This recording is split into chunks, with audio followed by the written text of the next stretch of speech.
Karena Faris RM dalam persidangan, selama persidangan prosesnya, dia kemudian ditemukan dia sebagai pengguna saja, bukan sebagai pengedar. Sementara pasal-pasal yang didakwakan adalah dia sebagai pengedar.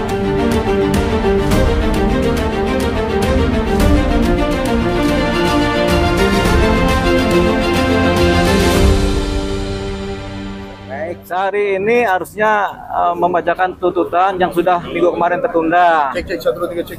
Tapi kemudian ditunda lagi.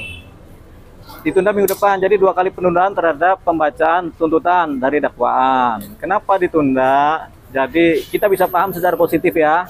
Kenapa ditunda? Karena pihak kejaksaan, Kejaksaan Negeri, Kejaksaan Tinggi, Kejaksaan Agung kemudian berhati-hati dalam menangani perkara ini. Jangan sampai salah dalam menuntut. Sehingga unsur kehati-hatian dikedepankan, termasuk landasan-landasan hukum yang akan dipakai dalam menuntut. Mereka hati-hati. Kenapa? Karena Faris RM dalam persidangan, selama persidangan prosesnya, dia kemudian ditemukan dia sebagai pengguna saja, bukan sebagai pengedar. Sementara pasal-pasal yang didakwakan adalah dia sebagai pengedar. Pengedar pasal 114, 112, 111 itu semua sebagai pengedar. Makanya jaksa berhati-hati. Nah, kalau seorang Faris RM dituntut lepas karena dia adalah pengguna, dia bukan pengedar, tentu juga agak berisiko karena dia sedang kecanduan. Makanya berkemungkinan tuntutannya adalah dituntut rehabilitasi. Begitu. Untuk kepentingan apa? Untuk kepentingan Faris RM sendiri. Jadi bukan sebagai terdakwa dia dituntutnya, tapi sebagai korban kecanduan narkotika, sebagai pengguna. Makanya kemungkinan besar secara positive thinking kita berpikiran seperti itu, melihat gejala-gejala yang ada, dan ini menurut keterangan dari teman jaksa sendiri. Begitu. Jadi ada upaya tetap Faris RM ini karena sudah menjalani hukum penahanan kan, ada posisi penuntutan tapi lebih diarahkan kepada rehabilitasi.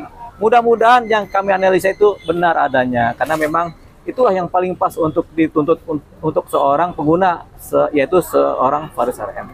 Artinya untuk tuntutan yang juga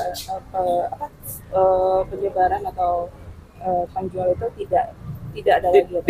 Tidak, kan di dalam persidangan tidak terbukti fakta di mana dia mengedarkan kan, atau kemudian dia menjual belikan kan tidak terpenuhi kan, sehingga dia dapat dilihat hanya sebagai seorang pengguna yang kecanduan. Jadi dakwanya kemudian kan kalau di dakwaan dituntut lepas kan nggak mungkin juga karena dia sebagai pengguna. Jadi paling pas itu dituntut dia untuk direhabilitasi.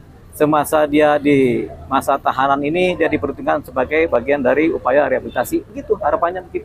Untuk kondisi Faris RM sekarang, Faris RM orangnya tambah sehat tadi kelihatan ya. Tambah sehat, udah bajunya tambah bagus. Nggak lecek-lecek lagi kayak dulu, tapi tambah bagus, tambah rapi. Kayaknya ada disetrika itu, berarti kan dibela sama keluarganya kan. Jadi bajunya bersih, disetrika, dan putih cenderung kebiru-biruan kan begitu. Jadi kita lihat ini sehat banget orangnya sekarang ini. Dan akan bermain musik lagi di dalam nanti. Dia udah bermain musik di dalam, lewat pikiran-pikiran dia, lagu-lagunya kan ada di kepalanya itu kan, begitu. Bang, ini alasan 2 kali ditunda karena apa bang? Nggak boleh tahu. 2 kali alasan tuntutan. Ya, ditunda bang, lagi-lagi ditunda karena memang jaksa penuntut ini kemudian berhati-hati dalam menuntut. Kenapa? Karena tadi sudah kita bilang, karena pasal pengedar nggak tepat untuk dia. Pasal pengguna, tapi di dalam dakwaan tidak ada. Tapi karena dia pengguna, tentunya memang harus direhab. Karena supaya kita anggap dia sebagai korban. Jadi penundaan ini adalah sebenarnya untuk racikan dari argumentasi landasan dasar hukum dasar, di mana kemudian tuntutan itu pas.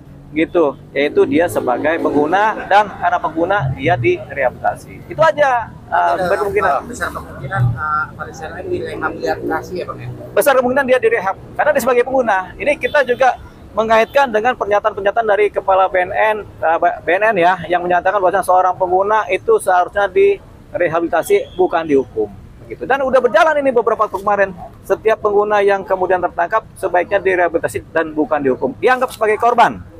Korban kan tidak bisa dihukum, begitu. Bang, ada langkah untuk percepatnya supaya bisa selesai bang.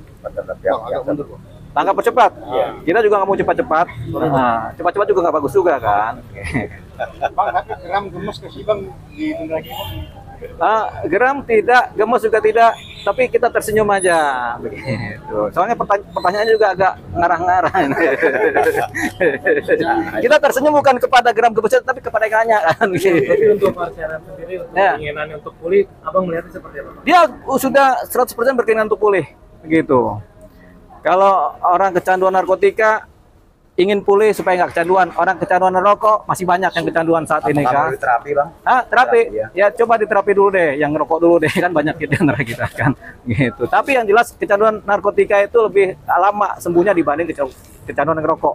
Yang ngerokok aja sampai sekarang masih kecanduan, apalagi yang narkotika kan gitu. Makanya rehab ini nggak cuma sekali, 2 kali, 3 kali ya. Kiri, kanan, depan, belakang kan ngerokok banyak ini. Kalau Parterem gimana bang tanggapannya bang kalau Parterem? Apa? Ditunda lagi bang. Apa saya? Oh enggak, dia kan mematuhi proses hukum. Ketika dia menyatakan kami mematuhi proses hukum yang berlangsung, artinya dia mematuhi apapun yang terjadi. Pasrah ya bang? Pasrah juga enggak, tapi dia bersyukur terhadap apa yang sedang dia jalani. Berarti berlaku untuk semua pengguna narkoba ya bang ya? Harapannya sesuai dengan pernyataan dari Kepala BNN, berlaku untuk semua pengguna narkoba, dianggap sebagai korban. Dan kalau diantara kita yang menggunakan narkoba, bukan pengedar, kita anggap sebagai korban. Di antara kita ya, kalau ada ya, mudah-mudahan nggak ada. Bang, kabarnya BNN tidak boleh menangkap artis itu gimana bang? BNN tidak boleh menangkap BNN, artis, iya. itu pernyataan beliau. Tapi setiap pengedar, walaupun artis, walaupun orang biasa, tetap ditangkap. Kalau pengedar, jadi kalau dia artis tapi dia pengedar, dia tidak ditangkap oleh BNN. Tapi kalau dia hanya menggunakan, ya BNN kesampingkan dulu, diupayakan sebagai pengguna kan, sudah dianggap korban dulu lah.